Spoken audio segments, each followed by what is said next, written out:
I haven't touched this one in a long time. In fact, I think I liked it quite a bit. I think. Oh no, no D-pad control here? This is gonna be fun. But I think a lot of other people liked it quite a bit too, if I remember right. Does the game possibly do that? Yeah. 1 second, I need to set the volume a little bit lower if I may. Audio balance is hard lately. I think one reason is because the headphones I use are having this problem lately where... Hi. Music. Welcome to Endless Ocean. But my headphones have this problem where some sound frequencies don't turn out to be as audible as others, and namely, human speaking frequency isn't as audible as others. It's more quiet. So for one, it's really hard to hear lyrics in songs. But two, if I listen to my own commentary, my commentary sounds more quiet in relation to everything else than if somebody else listened to the same thing. So I'm used to it sounding quiet, so it's hard for me to tell if it sounds right or not. But yes, so this game is a game about diving, as you can see, and other such things. They made a sequel that I never actually saw myself. I completed this game. I didn't 100% or anything. There's lots of stuff to do if you want 100% this game, I think. It's one of those games that gives you a lot of things to collect and whatnot. And for some reason, you have to point at everything in this game, which requires me to hold back my arm in a very uncomfortable way. Hopefully that's not going to cause too many issues. Otherwise, yeah, it's really, really sensitive if I don't hold my arm back. Oh well. You don't have a lot of control over your appearance, evidently.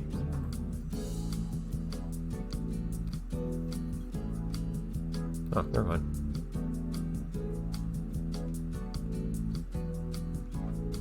Well, you say fair hot, so let's go fair.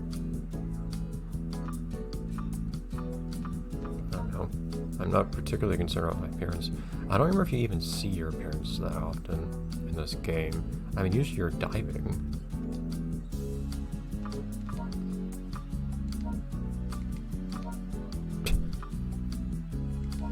I mean, it makes no difference. I don't think you will really ever see it. Like, I can be default. I'm not concerned. Hey, you're really excited about my hair color. Also, geez, this game is loud. You know what? Just preemptively, I'm gonna turn the game volume down a little bit for you guys. That makes no difference for me. I have a feeling it's gonna be too loud otherwise. So if it was too loud before now, apologies. If it's too quiet now, we'll figure that out when we get there. Oh, I can rest my arm on the back of the chair. There we go. And point at things at a real strange angle.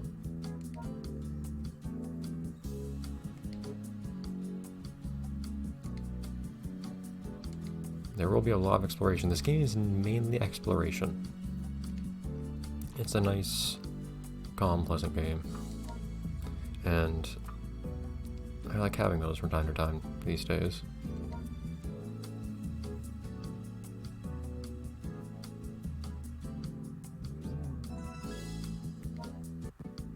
It does have a story too, though. It has a narrative. And you can progress that narrative at kind of your own pace.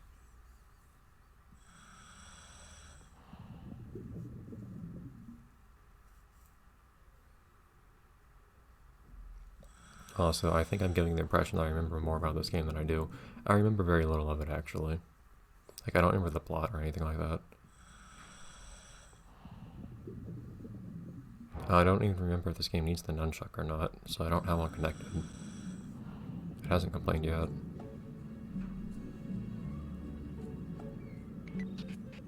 Hi. I probably should become acquainted with you before I dive down here.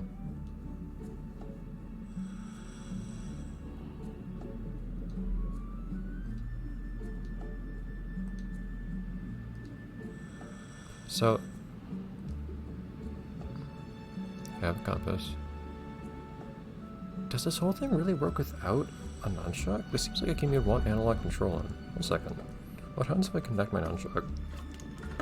Yeah. Not that it usually works very well. Apologies, I'm bumping some things. Yeah, the nunchuck doesn't seem to do anything. It doesn't even complain that I haven't connected. Some games won't let you play if you have a nunchuck connected. Well, this is gonna take some getting used to. For me, physically, the setup is a little tough.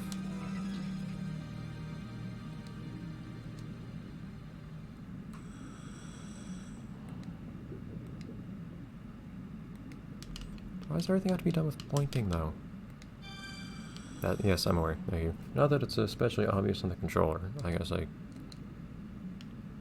can understand that. I guess I'll disconnect the nunchuck.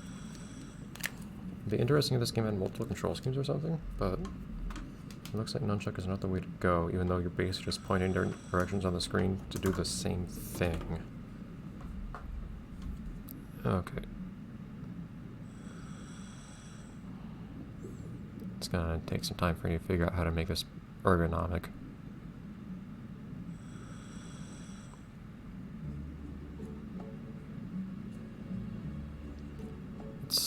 This is definitely some of the more shallow waters in the game, but they're still nice. The lagoon. I think this is the shallowest water in the whole game, or something like that.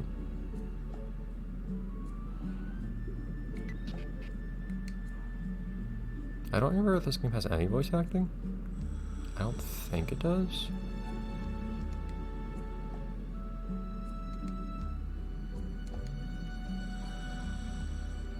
I'll have a bunch more mechanics introduced as time goes on, of course. Also, I believe, can you get the camera to go up into the water? Apparently not. I thought you could for some reason. Whatever.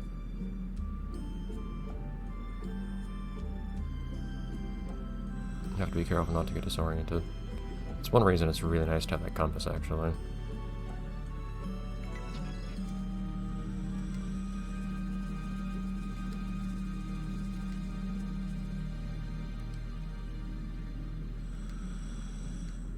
Okay. I don't know about skilled. But yeah, no, and that's... Oh, and then the game will just stop you for you, apparently. I'm not sure if it's a coincidence that lots of the fish you see in the opening here are actually fish that are in Finding Nemo, blue and yellow tangs. I do believe it's in basically the same part of the world, though, so... We're being lazy, precisely.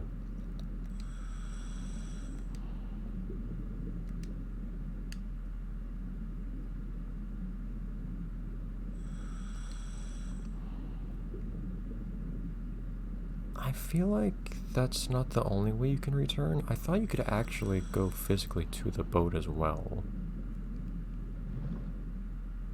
It's interesting you have a different animation for auto swim. I think. Do you? Maybe not. I don't remember what all the things on the compass mean. I'll look over here though just to see if there's something to identify over here. This is a game of exploration, so it's always fine to take your time and all those things. Yeah, see, there's the boat there. If I remember, I mean, where am I going? I went to the boat. Whatever. Ooh.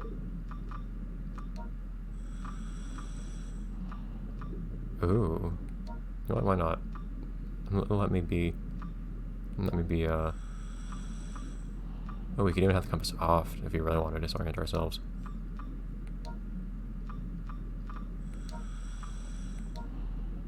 I think it's fine as it is. I think the cursor basically invisible. I mean, that's not only good for me, it's good for you guys so you can see what I'm doing. Volume, everything seems fine now. Apparently you can play music or something. And we'll see about the controls later. But otherwise, I think it makes enough sense to have a compass there available for us.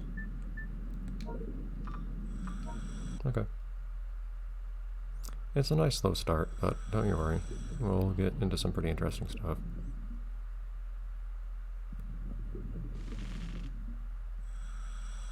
Yeah, there's a lot to explore, as you can see. We start off that one little corner. Maybe when I first played this game, I just had a little custom of going back to the boat before I selected go back to boat, just because it made sense. Yeah, no voice acting though. Is that the exact same hair that I would have had if I chose the wild hair? You'll of course be spending the vast majority of your time underwater, but this is where you'll be otherwise. I think it's where most of the plot happens.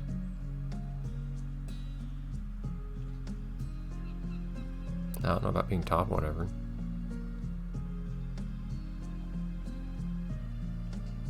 Yeah, this game doesn't really put you on rails that strongly.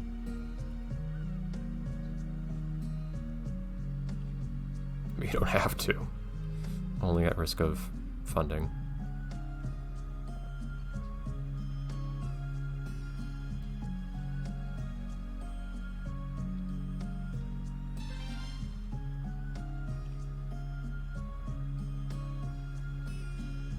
It's real loud mail. Well, you, I just got out of the water.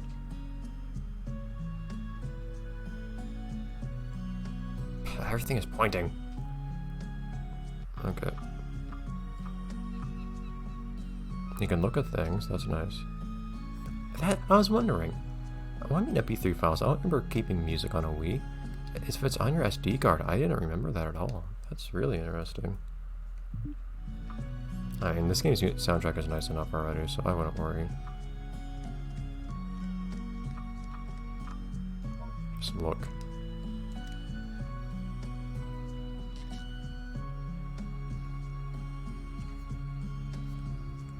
I don't think you can actually look around or anything. No.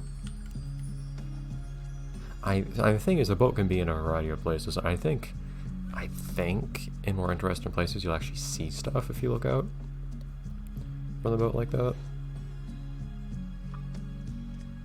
I'm not certain. I mean, there's not usually much of anything to do here as far as I can remember. Ah! There we go. We can learn how to pet things. Finally, something that acknowledges the D-pad. I don't know if you should pet too vigorously. Huh, I don't remember that one. Ah, darn it, but I have sounds disabled on my Wii remote. Because it tends to cause problems. That's unfortunate.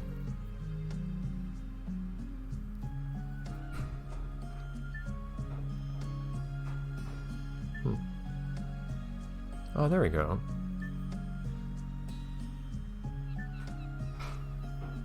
Indeed. Yeah, so I don't think there's any consequence to running out of air. I don't think I ever did run out of air, though, when I played this game before. I mean, you can just pause and say go back to poke out whenever time, so it doesn't really matter. I get the impression it's kind of like the Chibi Robo-esque and a few other games type of explore for however long and then you can pull back eventually.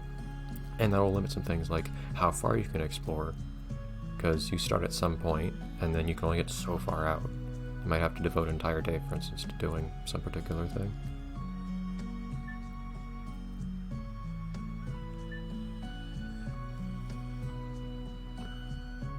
Oh, I forgot about that. I forgot the seasons. Yeah, so if you really just want to pass the game's story as quickly as possible, you can actually stay on the boat for long periods of time. There are some things where you have to go out diving for the plot to progress, but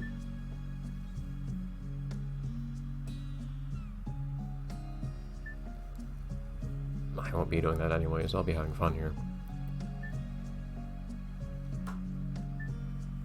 Jeez, there's a lot of stuff here.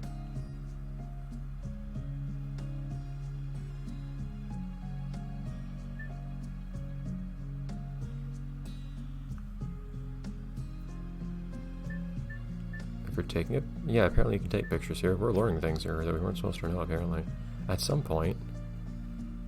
Maybe I should look at these later.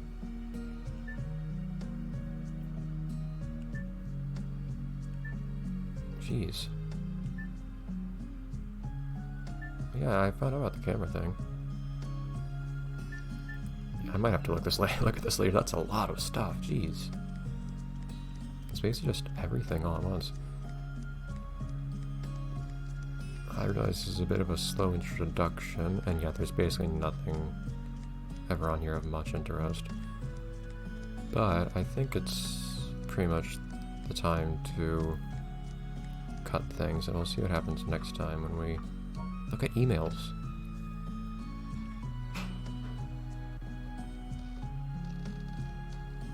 And the rest of the cabin. Bye, everyone.